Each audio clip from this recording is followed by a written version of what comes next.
The government is looking at a new infrastructure bill. What does this mean to you and I? Well, it means more taxes.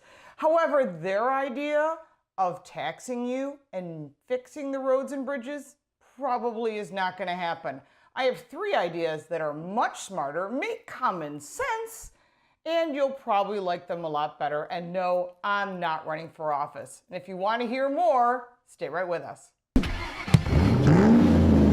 Welcome back to the channel. I'm Lauren Fix, and this is 4 Minute Friday. We're sponsored this week by audiobooks.com. There'll be more information about that at the end. We are here to talk about the infrastructure bill that the federal government is talking about putting in place. Yeah, $3 trillion to fix the roads and bridges. Now, that would be great if those $3 trillion actually went into the roads and bridges, but unfortunately the way they're going to raise the money to pay for roads and bridges is going to be, raising the taxes. Currently, our federal gas tax is about 18 cents a gallon plus your state gas tax on top of that, and we've discussed that in the past, that's constantly their way of raising money. Right now, there is a bipartisan bill to raise the tax on gasoline. Here's the real story.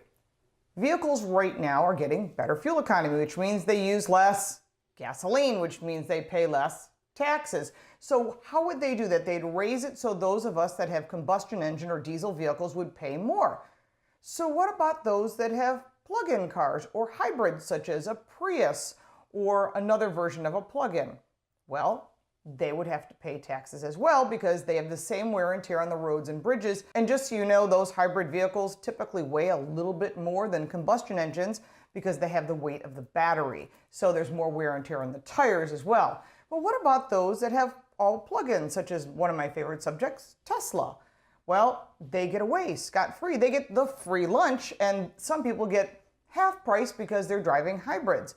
That doesn't seem very fair. So what the federal government is thinking about doing is charging a by-the-mile tax. So how are they going to get you to pay those taxes? If you're already paying a gasoline tax and you go to fill up at the gas pump, you put in your zip code for your credit card, or maybe you have to put your zip code in or your information, a code, so that you can purchase gasoline. Well, that's how they're going to do it, and they'll start taxing you by the mile.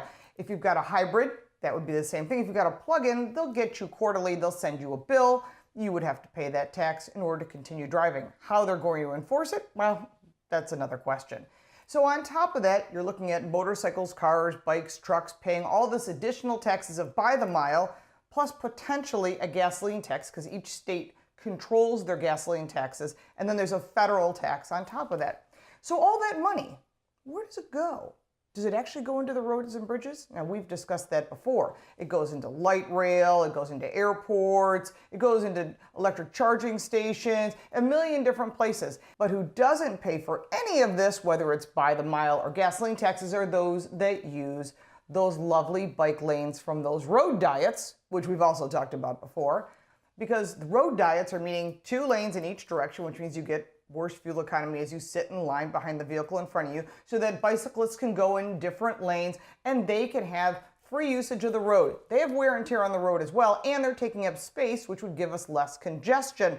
This is all part of the push to move us to electric vehicles. However, as we've talked before in other videos, that there's no infrastructure for that, and we'll continue to discuss that as new things come up. So if we've got all this tax dollars, how do we know it's actually going into roads and bridges? Well, it's not, and that's the real problem. The infrastructure bill that we're talking about does not take that money and put it into a lockbox and say, this money can only be used for roads and bridges. Instead, it goes into this fund that ends up using it for a million other things. Maybe someone's private plane might also get funded by that. And I know that makes you mad because it infuriates me. So here are 3 ideas that are smarter. If you're going to remove all federal gas taxes and all state taxes, that's fine. How do you replace it? You replace it with a by-the-mile tax. The only problem is that hurts people that don't have a lot of money, and those people that might be getting high fuel efficient vehicles, they're now paying into it also, which doesn't make them happy. Reminding you that those that are purchasing Teslas and very expensive electric cars, they can afford to pay the by-the-mile or a higher gasoline tax. It's those people that can't afford the vehicle that they have, they'll get hurt the worst. Here's another idea that might work. Every time you purchase a bicycle or use your bicycle, we'll start doing a safety inspection on them. Hey, they're on the roadways. And on your annual safety inspection, yeah, we're going to tax you on the road usage. They'll have to put an odometer that you can't hack on every vehicle. I don't think you're going to like that much, but that's another way to make sure that everybody that uses the roadways pays their fair share. And my favorite third idea, which I know you're all going to hate, is they're going to value your vehicle and then take that value and charge you a percentage of the value of that vehicle and use that toward the taxes for roads and bridges. Absolutely ridiculous in reality, because this is another thing that was brought up by the federal government. Who's going to evaluate these cars? Who's going to make an assessment that your 2015 Nissan Rogue has a certain value? It'd be based on mileage and usage and wear and tear, and there's so many other factors and options. Someone's going to go around and value every single vehicle, and you know they're going to get it wrong because it's the federal government. They don't get a lot of things right. They can barely control the post office and Amtrak, and now they want to have their hands deeper into your pockets. If you're going to fix the roads and bridges, here's your best answer. This is the best solution. Stop wasting money on how long it takes for ketchup to come out of a bottle, or how many shrimp can run on a treadmill, or some silly puppet show. I'm sorry, total waste of money. Take that money, stop wasting it, and put it into the roads and bridges, making our roads safer, saving lives, and lowering our insurance. What a genius idea. I'm sure you've got some other great ideas. I couldn't get to all of the ones that I have. Just put them down below. And if you're interested in learning more on your next trip, check out audiobooks.com. They have a free book. There's a link down below, also on our website, carcoachreports.com, and get your free book. You'll actually find it pretty interesting.